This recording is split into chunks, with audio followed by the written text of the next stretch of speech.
Alright, today we're going to show how to tie a single loop simple bowline.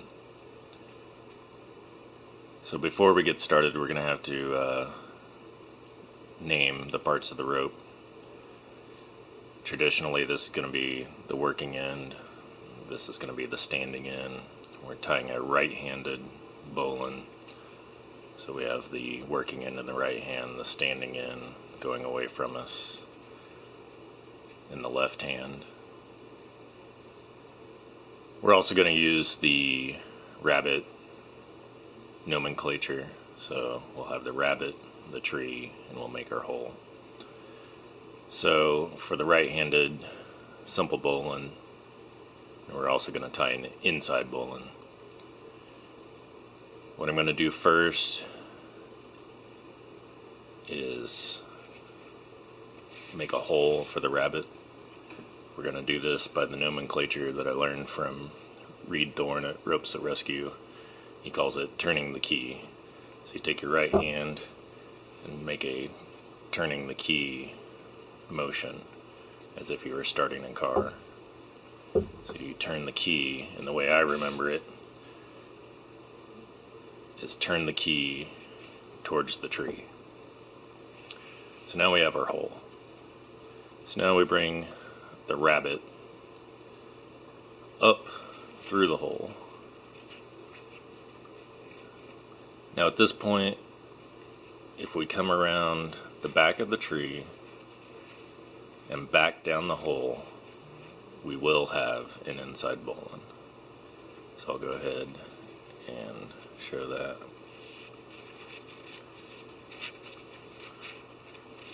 So this is a single loop, simple bowline, right-handed, inside with the tail. Now then we're going to need to back this up. I usually prefer the Yosemite finish. So Yosemite finish is going to follow the tree. It's going to end up right here in that little hole. So your tail comes down. It's going to trace around this part that ends up forming the tree.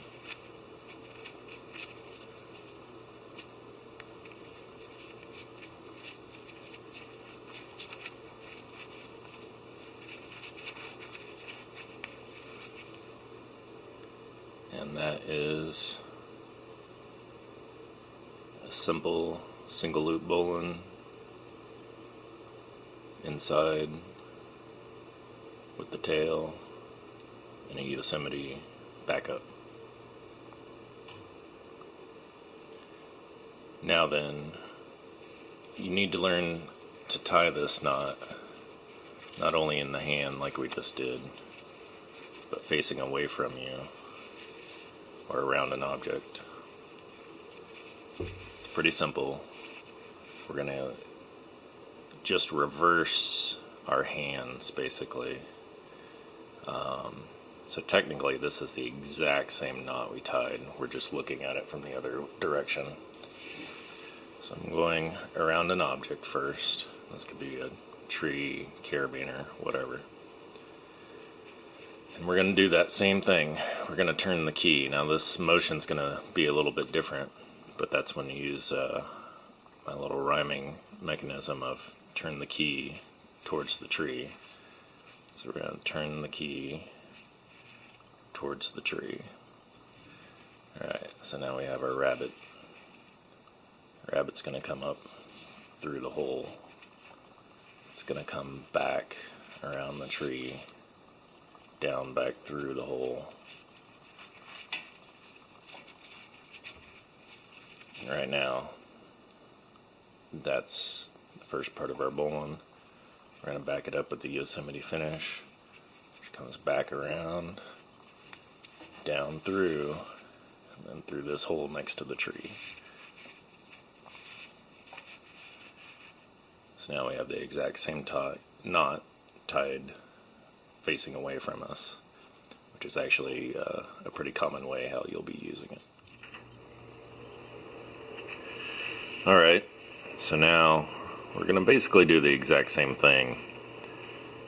However, we're going to tie this as a snap bowline. Once I learned this, I pretty much only do snap bowlines now. It's very rare where I don't do a snap bowline.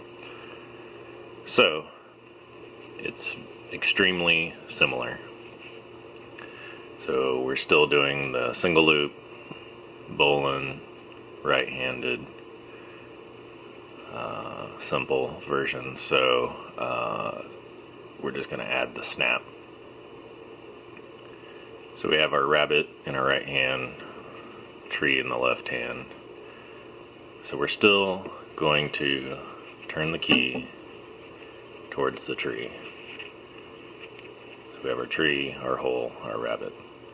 Now the difference here for the snap bowline is we're going to take the hole and flip it up towards the tree. We're going to pull the tree down. Now then, the naming convention for this is now a fence. If we bring the rabbit through the fence this direction, we'll end up with an inside bowline, which is what we want right now. Notice I'm keeping these two fingers here. This is the loop where our bowline is going to be, and I do that pretty much when I tie all the bowlines. So this area here where my fingers are, that's going to be the loop that makes up the bowline. So now on our tree, pardon me, on our tree, if I pull this, this is going to kind of roll over and snap in place to a bowline. And we can still bring this around the outside, down through, up next to the tree for the Yosemite finish. So we end up with the exact same knot as earlier, just tied via the snap method. So let's go back and take a look at this real quick. Some people don't understand what's going on here. It's really pretty simple. Pardon me. So when we tie it the first method, where the rabbit comes up behind the tree, back down the hole, if you notice, the only thing we're doing is we're just bringing the tree through the hole. So in theory, when we pass it through what's now called the fence, we're actually just going around the tree and back down the hole. We're kind of doing it ahead of time, because now when we pull this tree, it just rotates or snaps right into that position. So the snap bowline ends up being a lot quicker once you get it down.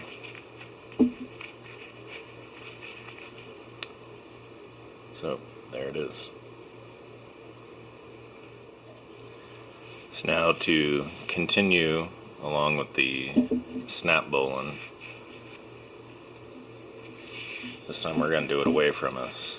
It's no different than when we tied it facing away from us earlier. So we've gone around an object, tree, carabiner, whatever. We're going to take our left hand this time. We're going to turn the key towards the tree. This time we're going to put the tree back down through the hole, creating that fence. Rabbit comes through the fence. I'm going to pull the tree let that snap. Still, we can come around. Now then, the tail is short here. I'm not going to be able to finish my Yosemite backup. But this is the beauty of the Bowline, is you can adjust it without having to retie it.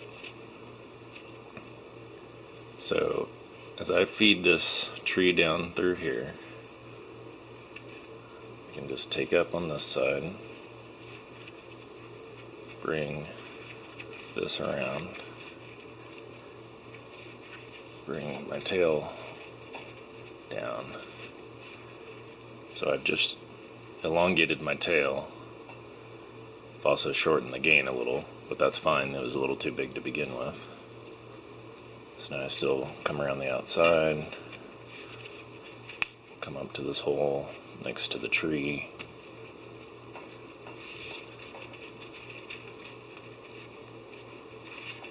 Now we've been able to adjust our Bowline for the right amount of tail and the right amount of gain around our object.